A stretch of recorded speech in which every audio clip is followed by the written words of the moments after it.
Welcome to the SDA Housing Podcast, brought to you by NDIS Property Australia.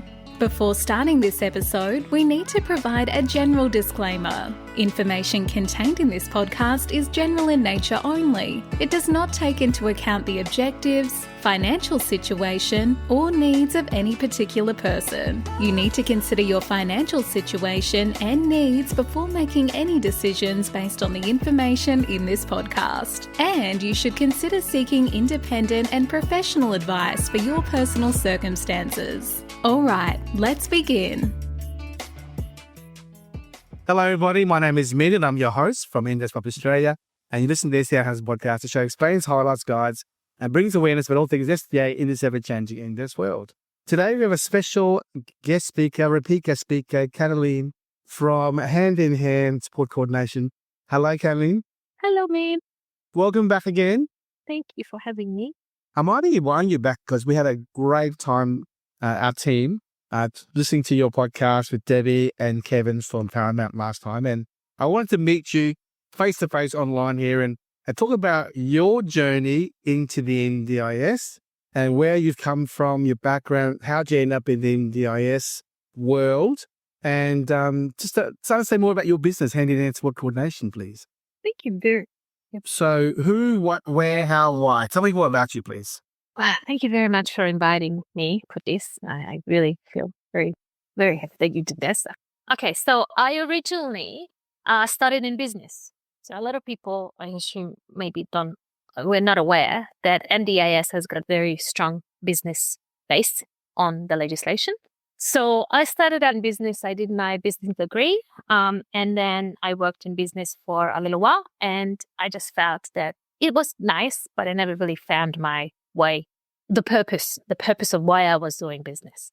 So then I went back and I went back to TAFE, and then I had a bit of a soul searching. And I realized that I really want to help people. I want to, better their lives. And I did my individual support and disability support, H and disability support, but one was H and disability support certificate. And I started in aged care. So after working in aged care for a little while, I liked the helping part. I just wasn't really sure about the structure of aged care. And that was the time when NDIS started to become more mainstream. So I started working from aged care in-home into age and disability care in the community. And I really like disability. And I thought, that's something that I'm interested to do. And being the business person I am, I read the legislation and I understood everything around it. And I felt that, I can do this. I felt empowered. May I ask you, how many years were you in the aged care before you actually landed in the disability world? I was in aged care for a good year and a half. In aged care time, working in aged care homes, that feels a lot longer. Yeah. But that was a good support network, I suppose, because what I found is that manual handling. So when I went, I didn't know that at the time, but when I went into disability, I noticed that manual handling was a big base of what I started at. And then from manual handling, I went into mental health, and then sort of goes one after another for me. And then for mental health, I felt that I needed to support my participants better. So I finished my behavior support practitioner training, and that opened up another avenue for me, not just for mental health, but intellectual disability and relevant problems in the industry that we are not supporting our participants the best. And then was a general on flow to housing. So that's how we arrived to all three. And then when I ended up in housing and intellectual disability and psychosocial conditions, I still felt that was something else missing. So I went back and did my postgrad in disability studies. And here we are. A lot of study, hey? Yes and no. When you look at it, I didn't do it in one chunk, yeah? And I sort of learned what I've experienced. So I never felt that I was learning. Well, I was learning new things, but I was experiencing it at the same time. And that was driving my studies. Yeah. And of course, we opened up hand in hand. Actually, we were original co-providers. because that was my history. Yeah. So in 2019, pandemic, we knew that was fine. And then, in the last 3 years now, 4, we only focusing on support coordination.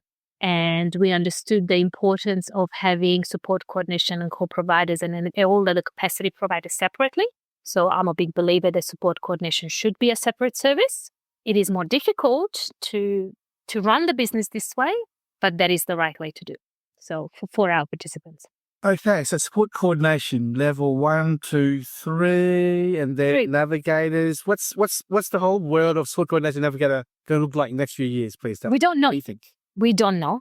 Nobody came out yet. People are just feeling their way through. I think we're going to be contracting for navigators, or at least going to have some sort of selection criteria, which I highly welcome for navigators. I think support coordination navigation is going to be related but separate functions. Even though as level 3 support coordinators, I think we're doing the navigator job already.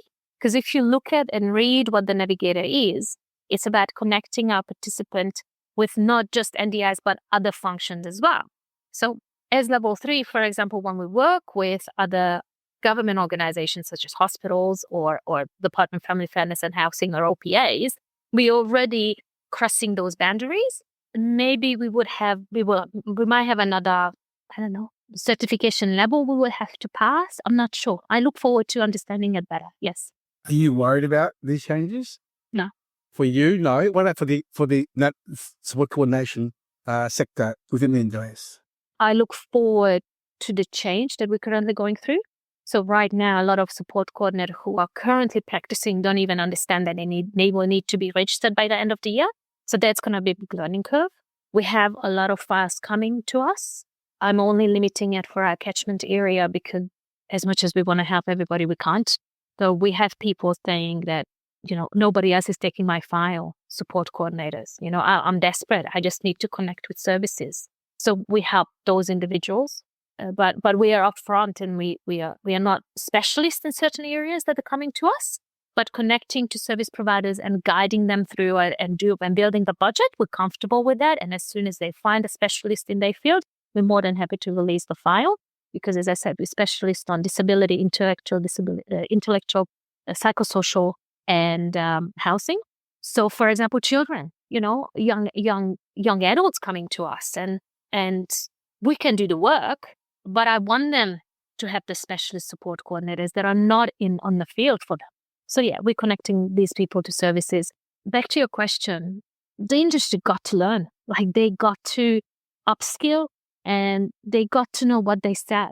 Yeah, they can't just promise anything and deliver nothing. But surely with the changes that are going to come eventually, we're going to see attrition, support coordinators being pushed out, believing because they can't upskill properly, that it's too hard for them. We're going to lose support coordinators, some percentage of them in the transition to navigators, surely, right? And if that happens, if it does, that means more work on the existing cohort of navigators to handle the bulk of work. It'll be harder, and also participants and their families will lose the support network of support coordinators to help them out with their rogue internet guys. That's hard for everyone, surely. Well, that's why we opened our new service. It's been, we launched it a good 6 months ago. So I'm all for support coordinators knowing and understanding the role and best supporting our participants. Yeah, that's number one, quality over anything. So for those but running a business and going through the certifications is difficult. Yeah, it's cost involving. Any changes in the legislation, you have to adjust with your policies. Then you have to run it through the whole organization. It is hard, but it's necessary. So we created our support coordination brokerage service. Our single aim, our fee is flat. We are not making more money on you than we have to in order to make it feasible for us. And you enroll with us and you can still support your participants. Now, let me clear this clear. I did not do this for the support coordinators. I did it for the participants. Because as much as I would like everybody to be up to a certain standard, they are not. but that doesn't mean that the participant should choose a different provider if they don't want to. Yeah, the choice and control should remain with them. So once they understand the level of knowledge that particular person has, and they want to keep that person, we want to give an avenue for this individual to remain supporting them while upskilling themselves. Thank you so much for that explanation. So your business is that, how many staff do you have on board in your team at the moment? I have 3 people that we work with together. And how many participants can they handle per team member? The way we work is quite clever, and we cross work. So of course, I'm a level 3 support coordinator, even though I'm across every single file. So, for example, certain tasks are allocated to more junior staff, and then we have a more experienced staff and myself. So it goes like, if you have a referral, the junior staff can do that. More higher level of information goes to the second person, and then I'm the third person. We all across all the phone calls, all the inquiries. We have an environment that no job is too small. Yeah, they have to know, because what is more important for the participant, whatever the participant is asking us to do. So I'm going to make, as a level 3, I'm happy to make a referral. Easy. I can talk to my friends. No problems. And at the same time, the junior staff going to have maybe conversations with the participant that might not understand certain part. And as long as they know what they're talking about, I'm very happy for them to have that conversation. When it comes to menus and when it comes to conversation, I'm not everybody's cup of tea, and I get it. It's great. Totally understand. I totally agree with you in every way. In this world of the NDIS, all business owners should be approachable and show empathy to all participants and all clients, because we need to be there for them. That's all. There's no question. But because it changes, everything is changing so fast. If we're not on ground zero, we don't know what changes. Like, if I don't talk to my participants who are we onboarding, or I don't have that first conversation with them, I don't understand and can engage their needs appropriately. Therefore, they are actually the ones that telling me how to grow my business, how to communicate with my providers of what do I need, what sort of housing they wanting, what is the area they want to live in, what is the type of provider they interested to have. Are we looking more mental health OTs, or are we looking more of home modification OTs? These are the information we need to know. We have all of them, but then I can ping that over to our providers, and they can hire accordingly. So we are driving the market as it was created. We're driving the market after the needs that we're experiencing. So you can't live in a towel of, closing yourself away from everything, because, and we see this on the big providers. Yeah, they lock themselves away in their beautiful ivory towels, and now they're crumbling. Yes, we see that as well, for sure. Speaking of housing, what kind of housing are you seeing your participants' needs to be at the moment? I see these appointments and I want them to succeed. I really do. And some of them are better than others, but my people still asking for houses, for homes for themselves.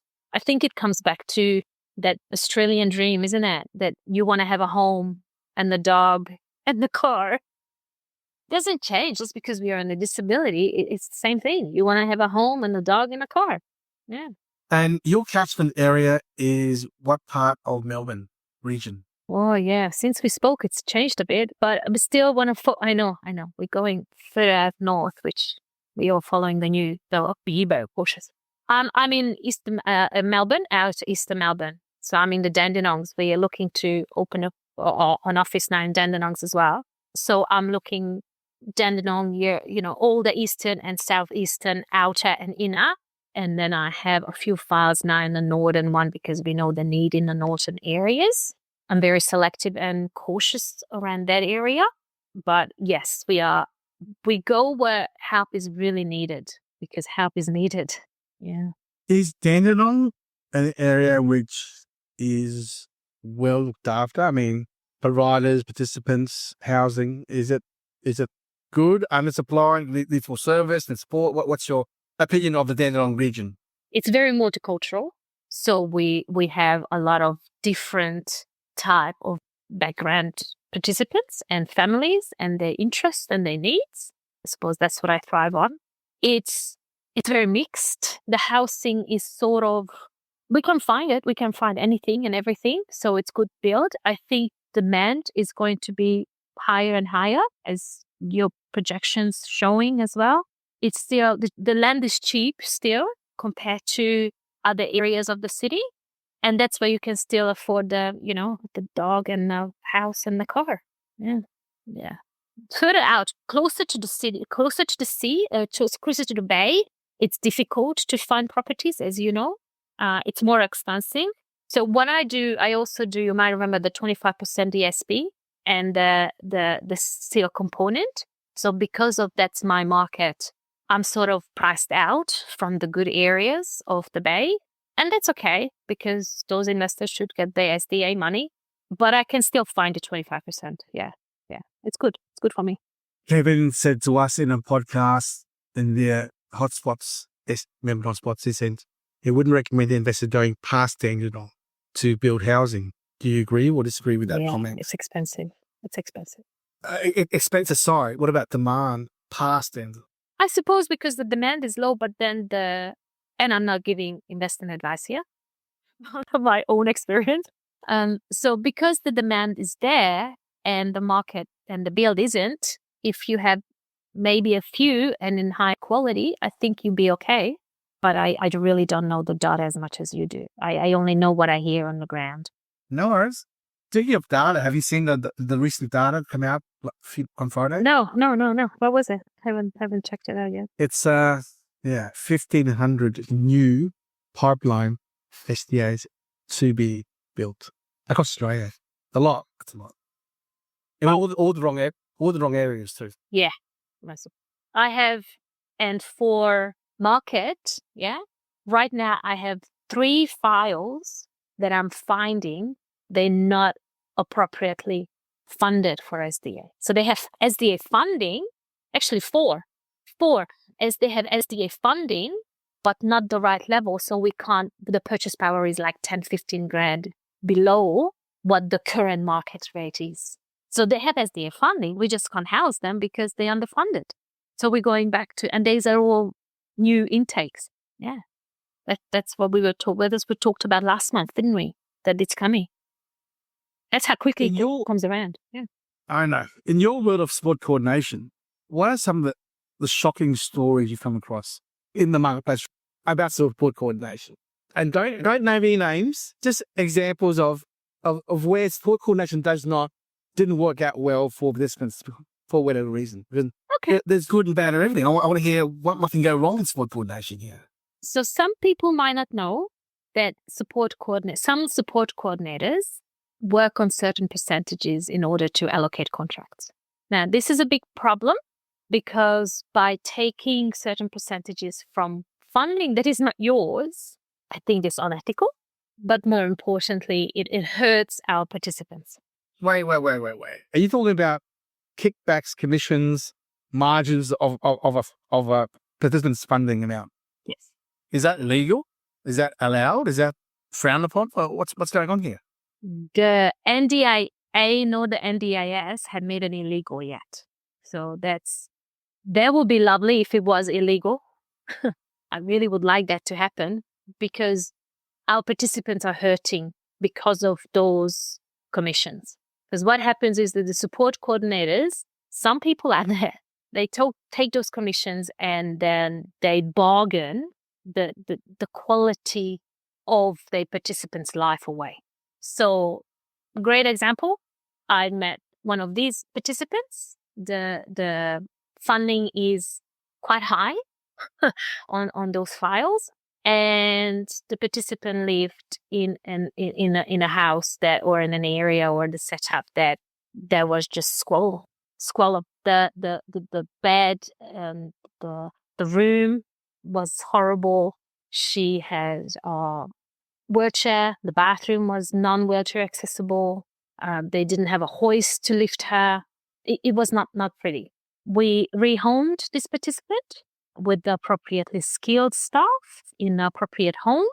And within 6 months, we've seen a 50% drop of her behavior of concern. Now, this individual has schizophrenia, intellectual disability, going through psychosis several times an hour, wheelchair bound, and to have 50% drop of behavior of concern overall, this is an outstanding outcome. And we are within budget. We are within the NDIA appointed both SEAL and SDA funding. So everybody. When you say incidences of behaviours of concern, explain to our listeners what that means. Give me some examples, please. So when somebody goes through psychosis, they literally hallucinate. Yeah. So this individual's got both auditory and visual hallucinations. We cut that down 50%. This individual can now, with help, can redirect and can find his way. The way around, the surrounding. Yeah. That means that this individual used to throw things, used to make a mess, used to knock things over just for attention. This individual doesn't need to do that anymore. The staff is there to look after the need that is there. The behavior support practitioner is there to provide us guidance, what the staff needs to do, and the space, the home that the individual lives in, allocating for the space that this participant needs. Yeah. So we have a breakout room. We have a house that is full wheelchair accessible. We have a bathroom, a bathroom, obviously adjoining to her bedroom. We have a kitchen where we can move the bench for this individual to work on if she chooses to do something. We have everything that she needs. We ended up buying her just recently, because she loves music. This individual loves music. We ended up with state trustees. We bought her an old piano. Yeah. And now we're funding music lessons for her, which is what she always wanted. Like, it's amazing. That's a great story. It's very good. I'll give you a little something story. I was talking to a provider once, and they told me that they needed 2 bedrooms for the participant. And I said, 2 bedrooms for the one participant? Why is that? And they said, split personality, 2 personalities. So each person had their own bedroom. We can afford yes, and the NDIA approved it to allow for 2 SDA incomes for the 2 bedrooms because this person had 2 personalities. Yeah. Yeah. It's not the funding that let me rephrase this. A lot of our files are underfunded, but I think we touched base on that last time because the reporting is not appropriately done on those files. Yeah. So the reporting, because we had unskilled support coordination and staff, the files were inappropriately reported on. Therefore, the funding is not there. We have to remember that we're working with a huge administrational body. This is not favoritism here. As long as you know the pattern, as long as you know what that legislation says, you can present your work in light of what your participant needs are. And if it doesn't work, you go for a review. If it doesn't work, you're going to the tribunal. That's how simple this is. And that's exactly what we do. We're not doing anything out of ordinary. We're just doing the work. So back to the funding, we have been well funded for all of our participants for their needs. Now, not every need and not every goal has to be funded by the NDIA. We also have to acknowledge that.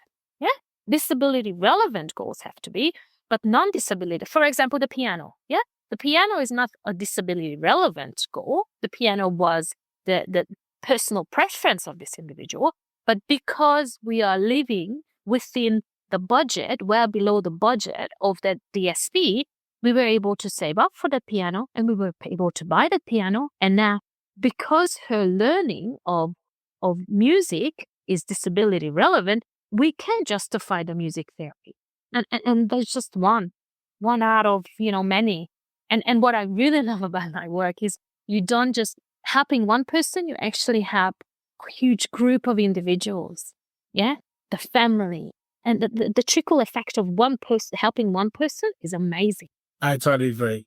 Speaking of helping participants, over the years, how many participants have you and your business have helped and worked with over the years? Is there a rough number? I don't know. I don't want to sound grandiose. We are a small business, but even I don't know. Maybe we had, I don't know, support coordination, maybe 100 clients, across the times. And then most of them are with us. I'm not saying we have 100 participants. We do not have 100 participants, but we, some of them moving and just coming and going. But the amount of, like for one participant, we generally have 5 to 6 people, maybe 10 in cases, that we support. And I love getting those phone calls to say, "Oh my God, you changed our lives." I'm like, "Oh, that's nice. It's so nice." And you don't do anything different. You just know your work. You know what you need to do day to day. And that's what hurts me, that those support coordinators who are not doing the right thing, that's the hurt that they generate. That's the hurt they create. Like, we just took over a client, and he has a condition that he's going to be virtual abandoned. Unfortunately, due to the nature of the condition, he's just going to deteriorate over a period of time. He hasn't had a review on his file for 3 years. This individual is in the wheelchair and was about to go homeless because the support coordinator didn't know what to do. And they reached out and said, "I don't know. You said you're a housing specialist. Can you help us?" "Yes, we can. He is moving into his house on Thursday." It can be done, but the hurt they cause for our people is just enormous. Is your work with participants ongoing? Like, once you palm them off to a care provider, are you always involved in the background and Yes. a while? Always. I have I do level 3. It doesn't matter what your funding is, and I shouldn't be saying this, but that's how reality is. Even most of our files level 2 funded, and I still do level 3 work because it's needed. I don't mind doing it. So you have active participant, active files and non-active files as well? No, so I have active level 3 files, I have active level 2 files, and I'm across all of them. For all of our, but so we it's like a curve, yeah? So when they come on board, you have about 6 weeks that you're extremely involved. You have to put everything in place. You have to calm the nerves. You have to make sure that they're comfortable with everything that's happening around them. Communication that time is number one, and putting everything, all the jigsaw puzzle together. Once the jigsaw puzzle is together and everything fits the way the participant and support network is happy with, that's when the maintenance starts, yeah? So administration staff, that's when they come in and start to help me with certain tasks, as well as I do monthly care team meetings on every file. And on top of it, they also have the providers, the capacity builders and the core providers and the SEAL providers contacting us and, needing help. But after maybe 3-4 months, the monthly care team meetings start to have a rhythm to them and things just going well. And then we're looking at the next plan period and start to build for the next plan. Wow, that's a great explaining there. Katalin, where's your business going to go moving forwards for 2025 and beyond? What's the hope and goal and vision here of your business? I just want to do what we do.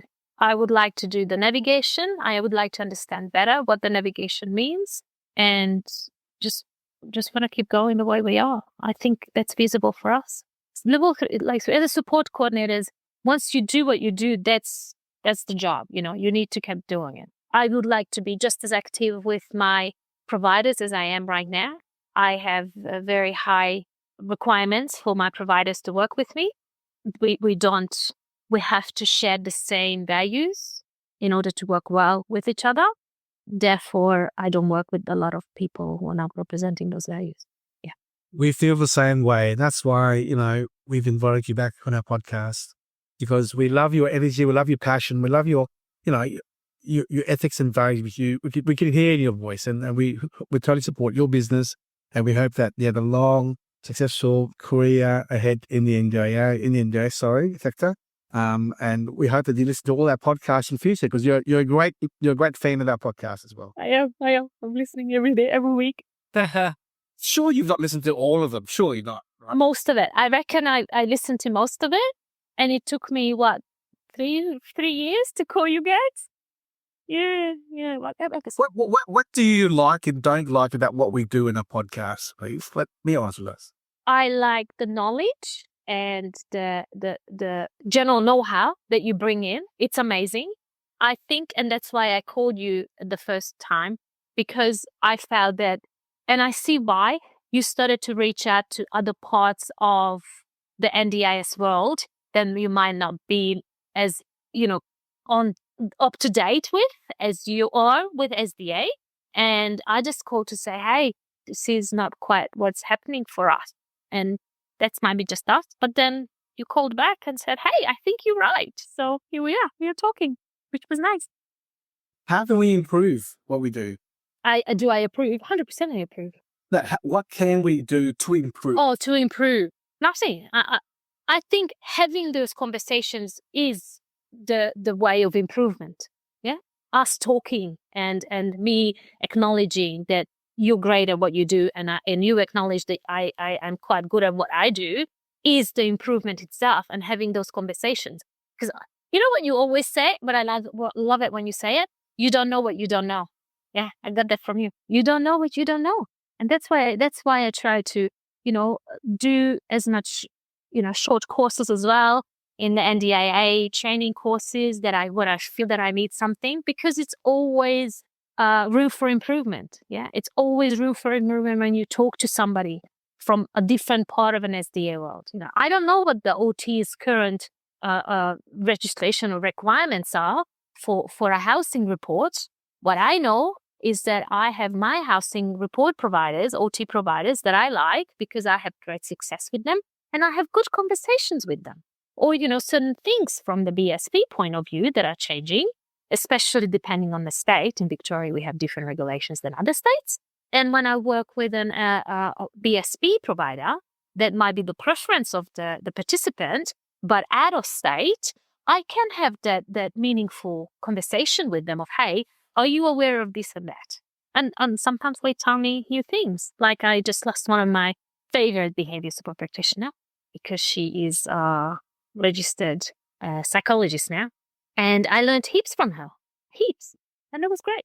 Yes, there are so many wonderful, colourful people who come into our world of the NDIS overall, the ecosystem. And we're always very, and I'm sure you agree, we can only be so fortunate and appreciative of all the people who bring knowledge and experience to share and collaborate with. Because when Debbie and I began this world of NDIS or SDA 4 years ago, we knew nothing, absolutely nothing. No one taught us anything. No one showed. It was all a closed book, and it was very hard to get any information about anything at all. There was no course. There was no books to read. There was nothing. And we had to do it the hard way, which is ring around, meet people for 4 years. And that is, unfortunately, to all you sport coordinators out there who are listening, or any care provider out there, it's just got to hustle, grind it out, and show your hard work and ethics and values. Because by doing that, you will attract the right people to surround yourself with who are aligned in your values to help you, support you along the way. And that also applies to your business service delivery to your participants as well as your business colleagues in the world of the NDIS. And that's just be nice, be ethical, be honest, and don't do anything that could be considered as a conflict of interest, as we see and hear so many stories in the newspapers, online and newspapers these days, the last few months, of providers being caught out by the task forward and audits and all that kind of stuff, which, we won't mention online now, but you and I both know it's pretty bad out there in news at the moment. Yeah. It is. I always say, if you're ever in doubt, ask yourself, would you do that for yourself? That's how simple this is. Would you, whatever you do that to your staff or your loved one? If the answer is no, don't do it. That's a wrong thing to do. Don't go close to it, because I hope, and we started to see that the ramifications of some of these behaviors going to start to get dire. And I applaud it. I want those people who do the wrong thing to our participants understand that it's a stick as well, not just a carrot.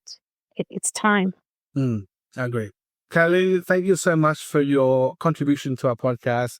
Please feel free to share this episode to your on your website, to your social media, because more people should be aware of what you do and what you represent in the NDIS as sport coordinator, and we'll do our best to also let other people know in our world of what you do as well in the Dandenong region and north.